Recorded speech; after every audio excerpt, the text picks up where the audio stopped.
Olá pessoal, boa tarde, obrigado por ficar. Então eu vou falar um pouquinho, só até complementando a palestra da Yandra anteriormente sobre exploração espacial, sobre satélites e uma nova corrida que está acontecendo aqui no Brasil, tá?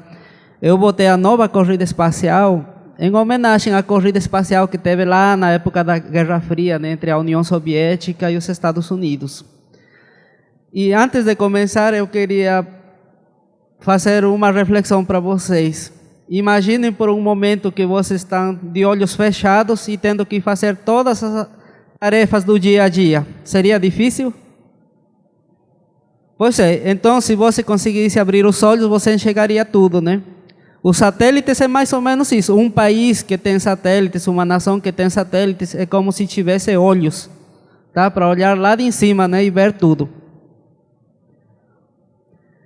Então eu vou falar um pouquinho da Olimpíada Brasileira de Satélites, que essa competição eu acompanho desde 2019, tá? Que teve duas edições que vão já concluir e está aberta a terceira edição, mas eu acompanho desde o início. E eu botei assim, a nova corrida espacial brasileira para jovens sonhadores, porque a diferente da outra corrida espacial que era lá do governo, que eram pessoas já muito experientes, a OBSAT, ela possibilita pessoas como vocês, como eu, aprender, pessoas que gostam de exploração espacial, que têm aquela vontade de desenvolver um projeto diferente para poder participar. E aí eu queria começar com essa frase, E se eu te contar que você não precisa estar na NASA para participar de uma missão espacial? E eu coloquei essa imagem que é bem emblemática, porque ela é de um protótipo de satélite desenvolvido aqui em nossa escola. E essa imagem, quem consegue ver lá embaixo, tem uma praia muito famosa, tem o Morro do Careca, lá do Rio Grande do Norte, uma das praias mais bonitas do Brasil, tá?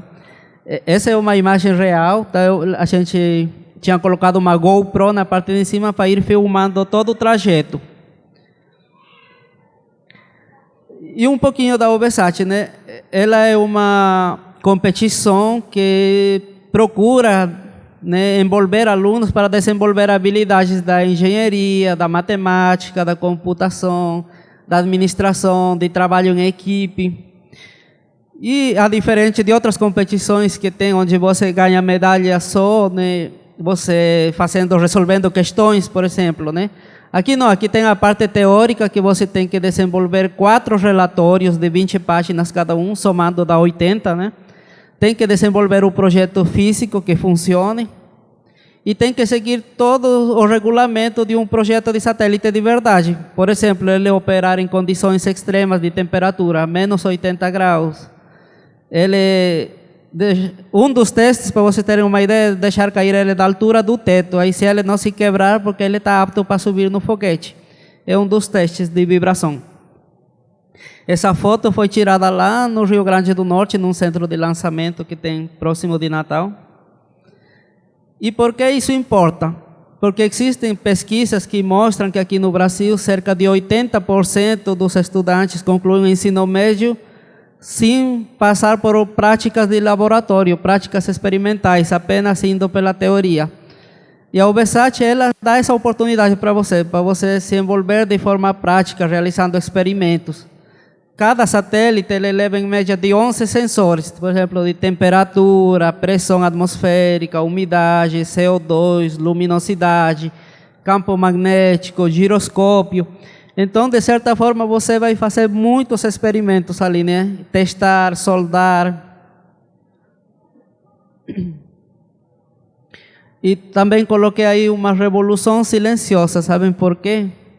Porque desde que começou essa Olimpíada, adivinha qual é o estado que mais está se destacando nas 3 edições? Dê um chute ali. Qual estado do Brasil vocês acham que tem mais? Bora lá, professora Dayana. Nessa competição de satélites, qual você acha que é o estado do Brasil que mais se destacou? O Piauí. Para vocês terem uma ideia, finalzinho de 2019, assim que começou, estava quase entrando na pandemia, Eles abriram o desafio de satélites e inteligência artificial. Aí minha equipe foi a que ficou em primeiro lugar do Brasil, bem no começo mesmo. Aí na segunda, né, todas as fases a gente ficou em primeiro lugar, na quarta fase, que é a final, a gente ficou em segundo lugar. E agora, dia 25 de agosto, vai ser a fase final da segunda edição. E nossa equipe aqui da escola vai disputar essa final, né? Quem sabe a gente fique em primeiro lugar. Tá?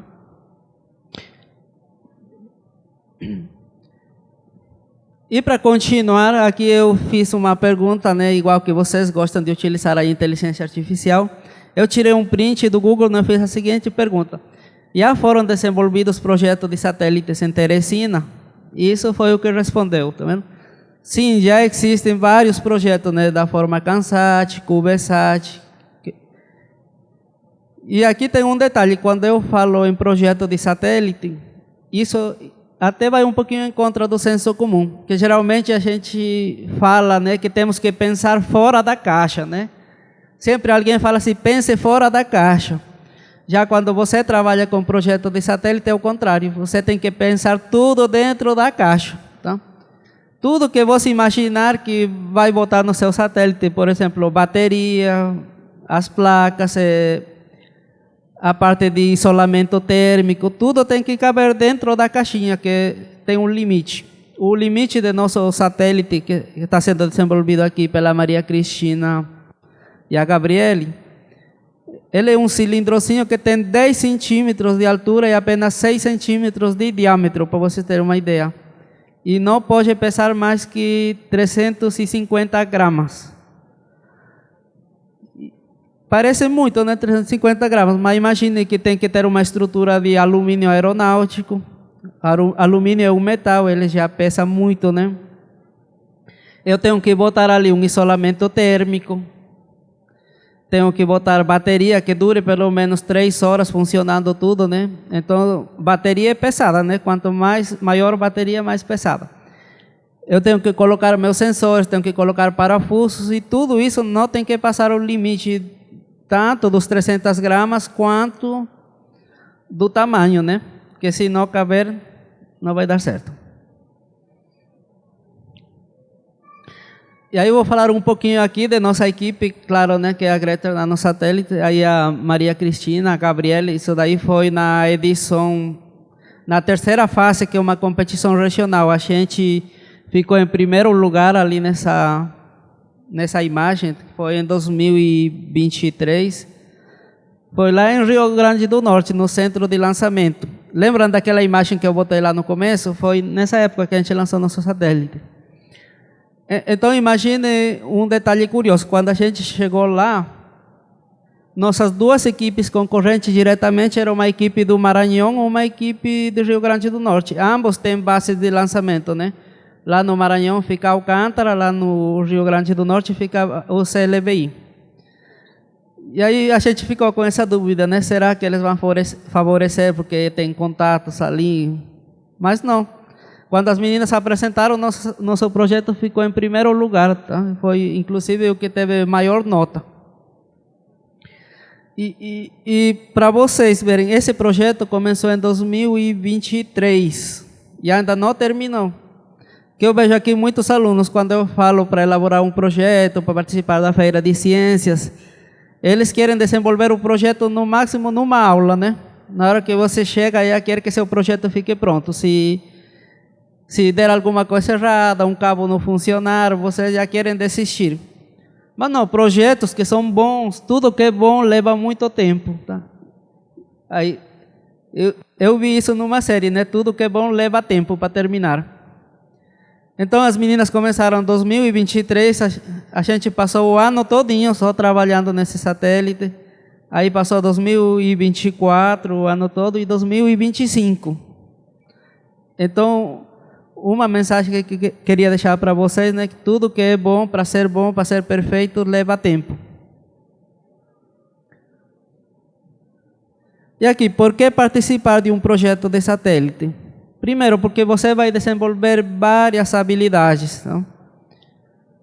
Imagine tudo que você conhece de tecnologia, tudo que você pensa de habilidades que você vai ter, de habilidade de engenharia, de empreendedorismo, de matemática, de física, de computação, de robótica, tudo isso daí se encaixa debaixo de exploração espacial.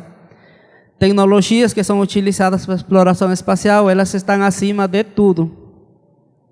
Tá? Por isso que não são todos os países que têm esse acesso a essa tecnologia. O Brasil, ele desenvolve satélites, mas ele não tem capacidade de colocar esses satélites no espaço.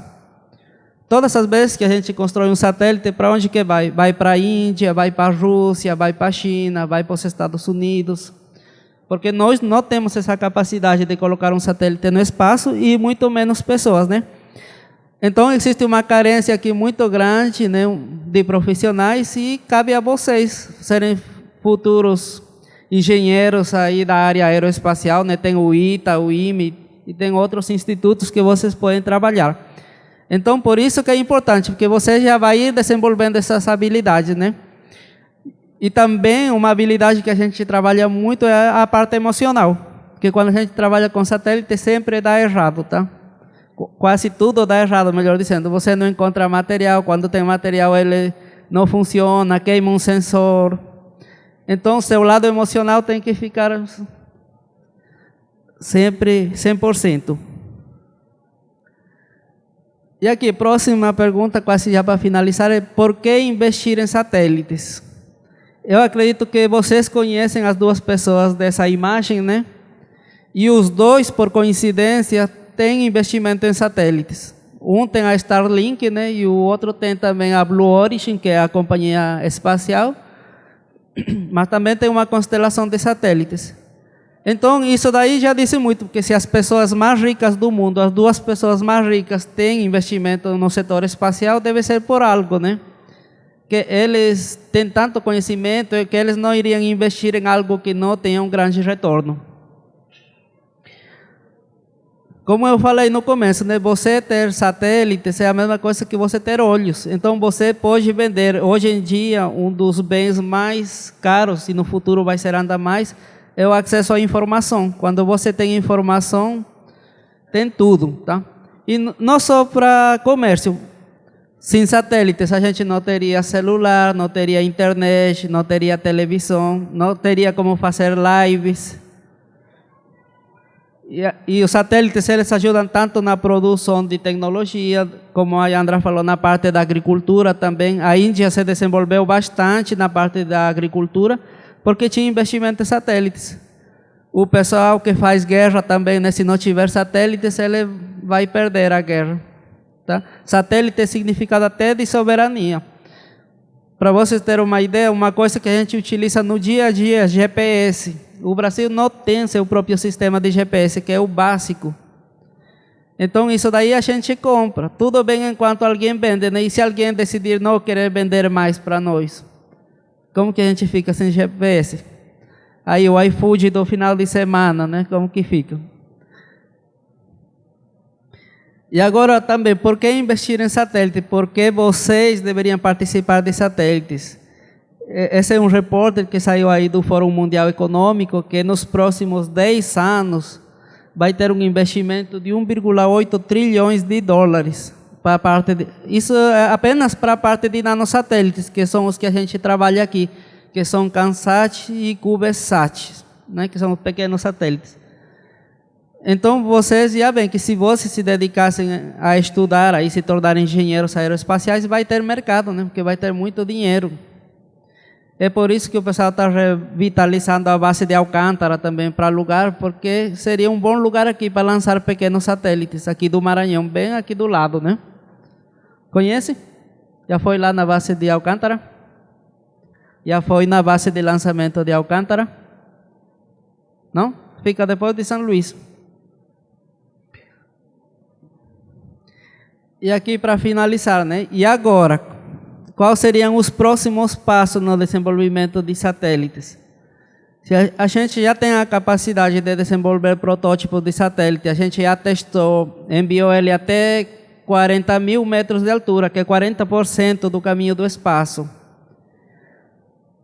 E agora, qual seria o próximo passo natural? Vai, vocês. Depois de dominar a parte de satélites, qual seria o próximo passo?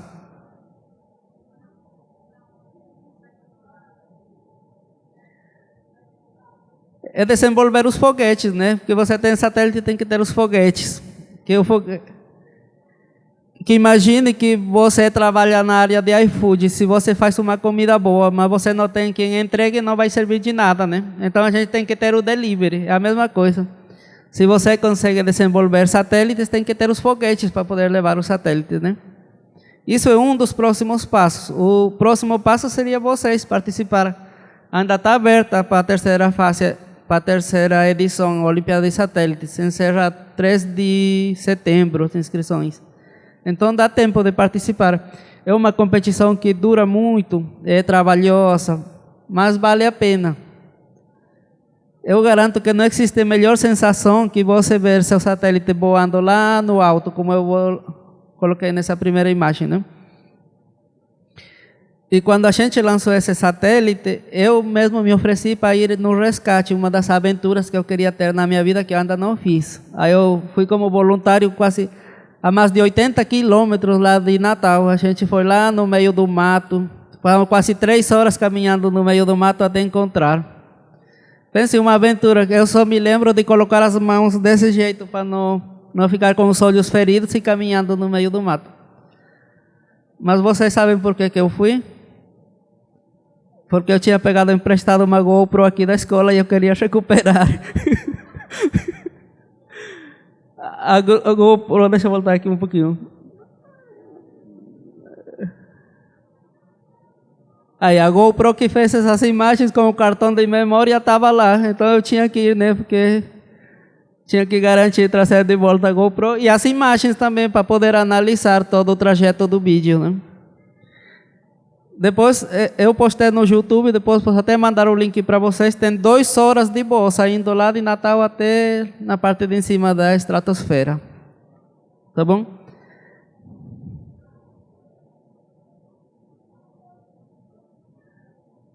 Então é isso, pessoal. Eu queria compartilhar isso com vocês. Se alguém se interessar nessa área de satélites, tá? Pode me procurar. Sempre fico aqui nessa sala.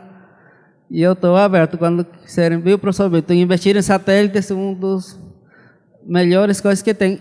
E um detalhe, a nossa escola é a única do Nordeste, das escolas particulares, que colocou um satélite lá na estratosfera. Tá? E quem sabe, final de mês, a gente conseguiu o primeiro lugar aí do Brasil nessa segunda edição. Obrigado a todos. Chegamos ao fim da terceira edição.